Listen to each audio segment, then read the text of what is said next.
Hello friends, मेरा नाम राकेश वर्मा और मेरे यूट्यूब चैनल पे आपका स्वागत है।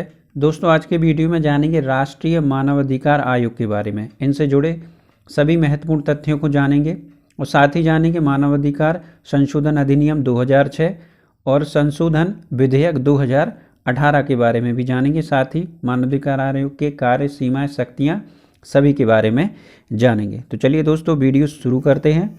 सबसे पहले हम संक्षिप्त में जान लेते हैं राष्ट्रीय मानवाधिकार आयोग के बारे में। हम उसके बाद उसकी डिटेल जानेंगे। इसका गठन हुआ था 12 अक्टूबर 1993। इसका मुख्यालय है वह नई दिल्ली में है। संरचना जाने तो इसमें एक अध्यक्ष होता है, 5 सदस्य पूर्णकालिक होते हैं, 7 पदेन सदस्य होते हैं और एक महासचिव होता है। इसका उद्देश्य है नैसर्गिक एवं संविधान द्वारा प्रदत्त अधिकारों जैसे जीवन का अधिकार, स्वतंत्रता तथा समानता का अधिकारों की रक्षा करते हुए व्यक्ति के गरिमामय जीवन की प्राप्ति में सहायता करना। शक्तियों को जाने तो सिविल न्यायालय की समस्त शक्तियां, कार्यकाल, अध्यक्ष और सदस्यों का कार्यकाल 3 वर्ष अथवा 70 वर्ष की आयु होता है।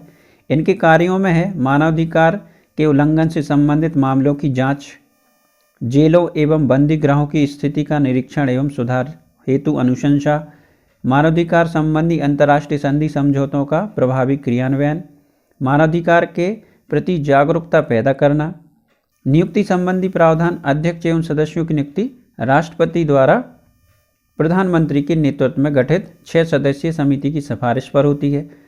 पद मुक्ति राष्ट्रपति द्वारा। प्रथम अध्यक्ष थे रंगनाथ मिश्रा मानवाधिकार आयोग के 1993 से 1996 और मानवाधिकार दिवस मनाया जाता है 10 दिसंबर को।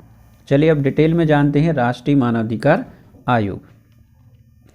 10 दिसंबर या दिसंबर 10, 1948 को संयुक्त राष्ट्र की महासभा ने मानवाधिकारों की सार्वभौम घोषणा पत्र विश्व बैंक, IMF एवं विकसित देशों के प्रयास भारत में 28 सितंबर 1993 को राष्ट्रीय मानवाधिकार आयोग अधिनियम पारित किया गया, जिसे 1993 से प्रभावी माना गया है। राष्ट्रीय मानवाधिकार आयोग एक सांविधिक निकाय है जिसका गठन संसद द्वारा पारित अधिनियम के अंतर्गत हुआ है। व्यक्ति के जीवन, स्वतंत्रता, गरिमा से संबंधित वे अधिकार जिन्हें संविधान से सुनिश्चित किया गया है, जो अंतर्राष्ट्रीय सहमति पत्र में निहित हैं तथा जो भारत के न्यायालयों द्वारा प्रवर्तनीय है। आयोग का कार्यालय है वह नई दिल्ली में है। अब जानते हैं आयोग की स्थापना के मुख्य उद्देश्य। उन संस्थागत व्यवस्थाओं को मजबूत करना जिनके द्वारा मानवाधिकार के मुद्दों पर पूर्ण रूप में समाधान किया जा सके। अधिकारों के अतिक्रमण को सरकार से स्वतंत्र रूप से इस तरह से देखना ताकि सरकार का ध्यान उसके द्वारा मानवाधिकारों की रक्षा की प्रतिबद्धता पर केंद्रित किया जा सके। इस दिशा में किया गए प्रयासों को पूर्ण व सशक्त बनाना भी इनका उद्देश्य। संरचना NHRC राष्ट्रीय मानवाधिकार आयोग में एक अध्यक्ष, 5 सदस्य होते हैं। ये सभी पूर्णकालिक और इसके अतिरिक्त SC/ST, अल्पसंख्यक महिला आयोग के अध्यक्ष, राष्ट्रीय बाल अधिकार के अध्यक्ष और विकलांग व्यक्तियों के लिए मुख्य आयुक्त स्वतः सदस्य माने जाते हैं। अध्यक्ष को भारत के भूतपूर्व मुख्य न्यायाधीश से कम नहीं होना चाहिए। नियुक्ति संबंधी प्रावधान जानते हैं तो आयोग के अध्यक्ष सदस्य की नियुक्ति राष्ट्रपति द्वारा प्रधानमंत्री के नेतृत्व में गठित 6 सदस्यीय समिति की सिफारिश पर होती है। समिति में प्रधानमंत्री, लोकसभा अध्यक्ष, राज्यसभा के उपसभापति, संसद के दोनों सदनों के मुख्य विपक्षी दल के नेता व केंद्रीय गृह मंत्री होते हैं। इसके अतिरिक्त भारत के मुख्य न्यायाधीश सलाह पर उच्च न्यायालय के किसी न्यायाधीश, उच्च न्यायालय के किसी मुख्य न्यायाधीश के किसी न्यायाधीश अथवा उच्च न्यायालय के किसी मुख्य न्यायाधीश की नियुक्ति हो सकती है।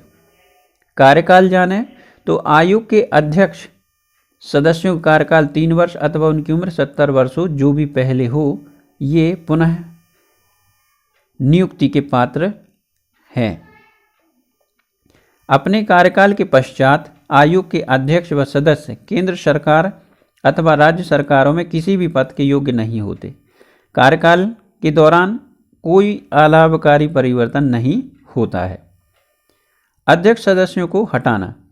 तो राष्ट्रपति अध्यक्ष व सदस्यों को उनके पद से किसी भी समय निम्नलिखित स्थितियों में हटा सकता है। पहला, यदि वह दिवालिया हो जाए। दूसरा, यदि वह अपने कार्यकाल के दौरान अपने कार्यक्षेत्र से बाहर किसी प्रदत्त रोजगार में संलिप्त हो। तीसरा, यदि वह मानसिक व शारीरिक कारणों से कार्य करने में असमर्थ हो। चौथा, यदि वह मानसिक रूप से अस्वस्थ हो तथा समक्ष न्यायालय ऐसी घोषणा करे, या यदि वह न्यायालय द्वारा किसी अपराध का दोषी व सजायाफ्ता हो। इसके अतिरिक्त राष्ट्रपति अध्यक्ष तथा किसी भी सदस्य को उसके दुराचरण या अक्षमता के कारण भी पद से हटा सकता है। हालांकि इस स्थिति में राष्ट्रपति इस विषय को उच्चतम न्यायालय में जांच के लिए सौंपता है। यदि जांच के उपरांत उच्चतम न्यायालय इन आरोपों को सही पाता है तो उसकी सलाह पर राष्ट्रपति इन सदस्यों व अध्यक्ष को उनके पद से हटा सकता है। अब जानते हैं आयोग की शक्तियाँ। तो राष्ट्रीय मानवाधिकार आयोग लोक प्रक्रिया संहिता 1908 के अंतर्गत सिविल न्यायालय की समस्त शक्तियां धारण करता है। वह पुलिस से समस्त कार्यवाहियों के रिकॉर्ड को भी मांग सकता है और किसी भी व्यक्ति को सम्मन जारी कर सकता है। राष्ट्रीय मानवाधिकार आयोग स्वयं एक सिविल न्यायालय की भूमिका में कार्य करता है, जिसके द्वारा वह मानवाधिकारों की रक्षा करता है। राष्ट्रीय मानवाधिकार आयोग द्वारा कारागार निरीक्षण, बाल श्रम उन्मूलन हेतु कारखानों का निरीक्षण करता, जिनमें मानवाधिकारों के हनन की संभावना होती है, का कार्य भी किया जाता है। राष्ट्रीय मानवाधिकार आयोग उच्चतम न्यायालय में मानवाधिकारों से संबंधित विचाराधीन मामलों में भी सहायता प्रदान करता है। आयोग का प्रधान कार्यालय दिल्ली में स्थित है तथा वह भारत में अन्य स्थानों पर भी अपने कार्यालय खोल सकता है। आयोग के पास मानवाधिकार आयोग के उल्लंघन से संबंधित शिकायतों की जांच हेतु स्वयं का जांच दल है। इसके अतिरिक्त आयोग केंद्र अथवा राज्य सरकारों की किसी भी अधिकारी या जांच एजेंसी की सेवाएं ले सकता है। आयोग व गैर सरकारी, ये दोस्तों ये आयोग लिखा है, आयोग व गैर सरकारी संगठनों के बीच एक प्रभावशाली सहभागिता भी है, जो प्रथम दृश्य मानवाधिकार उल्लंघन की सूचना प्राप्ति में सहायक है। अब जानते हैं मानवाधिकार आयोग की सीमाएं। तो राष्ट्रीय मानवाधिकार आयोग के द्वारा दी गई अनुशंसाएं सलाहकारी होती हैं, इसलिए राष्ट्रीय मानवाधिकार आयोग को ना तो किसी व्यक्ति को दंडित करने का अधिकार है और ना ही किसी व्यक्ति को आर्थिक सहायता देने का अधिकार। आयोग की सलाह सरकार पर बाध्यकारी नहीं है, फिर भी यह प्रावधान है कि सरकार 1 महीने की अवधि में आयोग को यह सूचित करेगा कि किस मुद्दे पर किस प्रकार की कार्यवाही की गई। राष्ट्रीय मानवाधिकार आयोग सैन्य बलों के द्वारा मानवाधिकार के हनन की जांच नहीं कर सकता। स्पष्टीकरण जाने तो जम्मू कश्मीर, पूर्वी राज्यों में तथा नक्सलियों के विरुद्ध की गई कार्यवाही में मानवाधिकार आयोग के हनन के आरोप लगाए जाते हैं, लेकिन इनकी जांच करने का अधिकार आयोग को नहीं है, बल्कि आयोग इन मामलों की जांच के लिए सरकार को निर्देश देता है। आयोग ऐसे किसी मामले की जांच के लिए अधिकृत नहीं है जिसे घटित हुए 1 वर्ष से अधिक हो गया हो।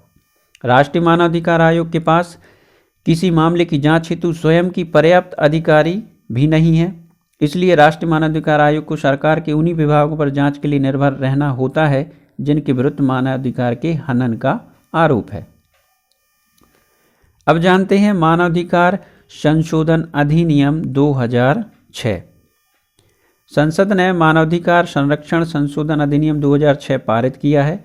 मानवाधिकार संरक्षण अधिनियम 1993 में जो प्रमुख संशोधन किए गए वह निम्न विषयों से संबंधित हैं।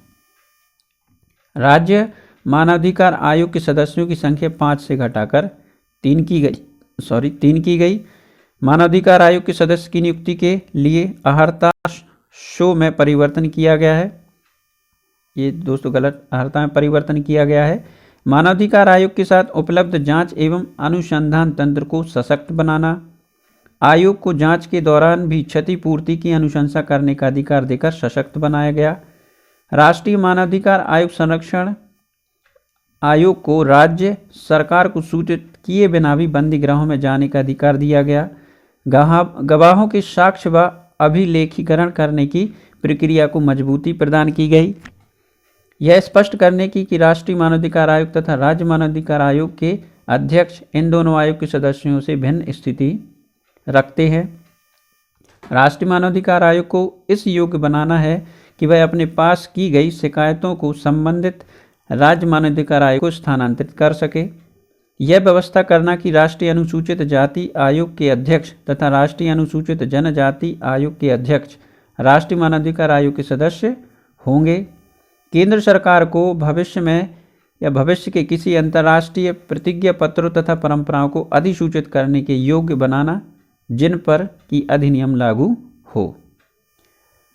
अब जानते हैं मानवाधिकार संरक्षण संशोधन विधेयक 2018।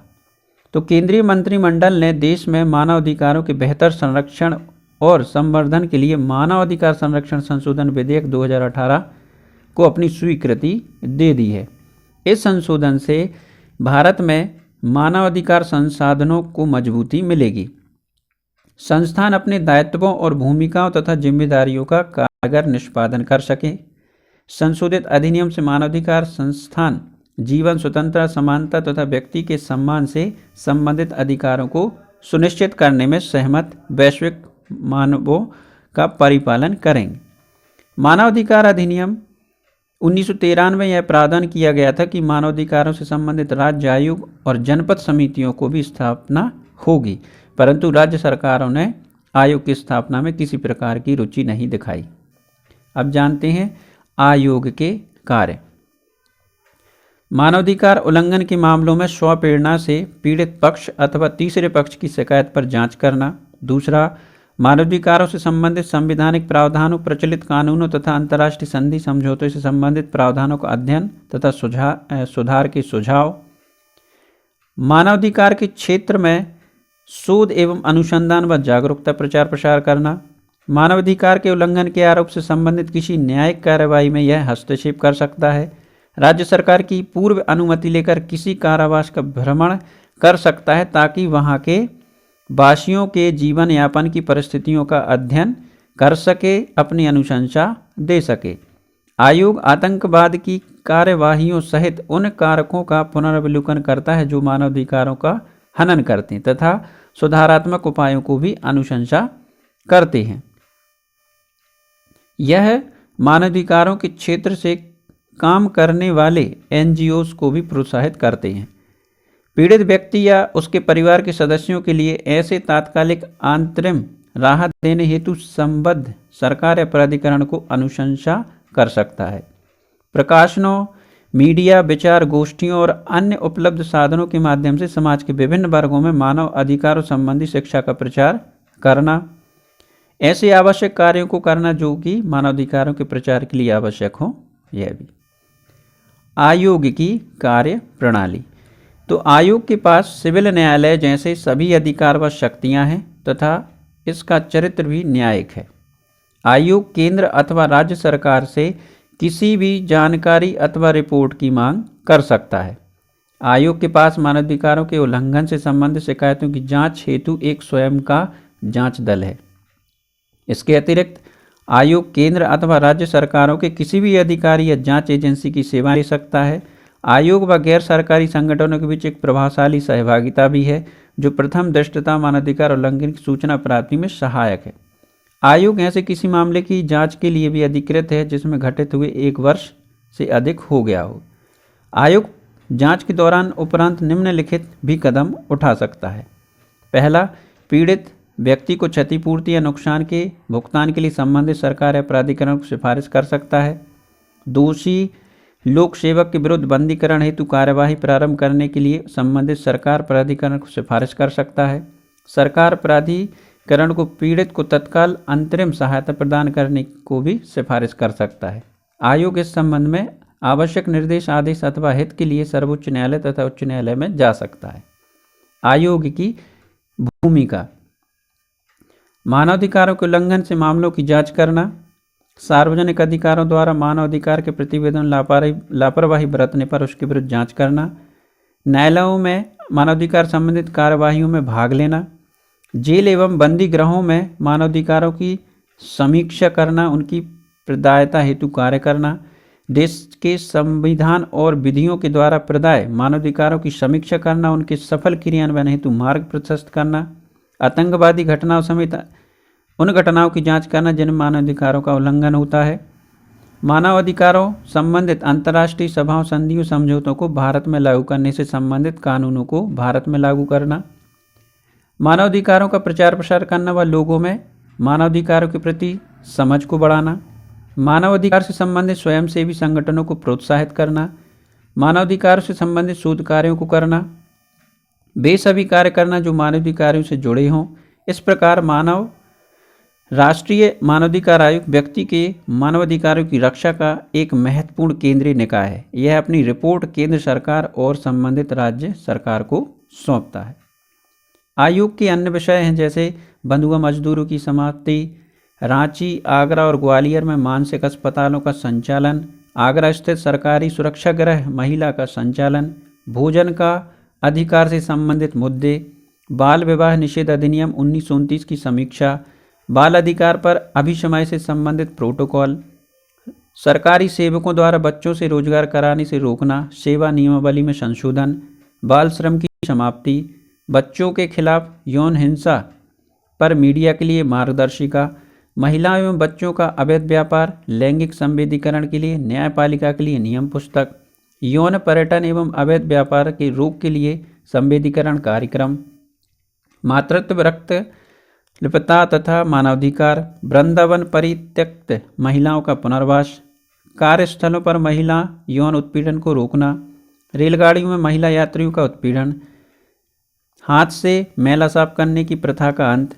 दलितों से संबंधित मामले, उन पर किए जाने वाले अत्याचारों, अनधिसूचित व घुमतू जनजातियों की समस्याएं, विकलांग व्यक्तियों के अधिकार, स्वास्थ्य के अधिकार से संबंधित मामले, HIV एड्स संक्रमित व्यक्तियों के अधिकार, 1999 में ओडिशा, तत्कालीन ओडिशा में आए चक्रवाती तूफानों से प्रभावित लोगों के लिए राहत कार्य, 2001 के गुजरात भूकंप के बाद राहत उपायों का अनुश्रवण, जिला परिवाद प्राधिकार, जनसंख्या नीति, विकास एवं मानवाधिकार, कानूनों की समीक्षा, आतंकवादी एवं विघटनकारी गतिविधि अधिनियम तथा आतंकवाद निवारण विधेयक 2000 सहित विद्रोह एवं आतंकवाद प्रभावित क्षेत्रों में मानवाधिकार संरक्षण, पुलिस द्वारा गिरफ्तारी भी सख्ती का दुरुपयोग रोकने के लिए दिशा निर्देश, राज्य नगर पुलिस मुख्यालयों में मानवाधिकार सेवा का गठन, हिरासत में मौत, बलात्कार तथा यंत्रणा को रोकने के लिए उठाए गए कदम,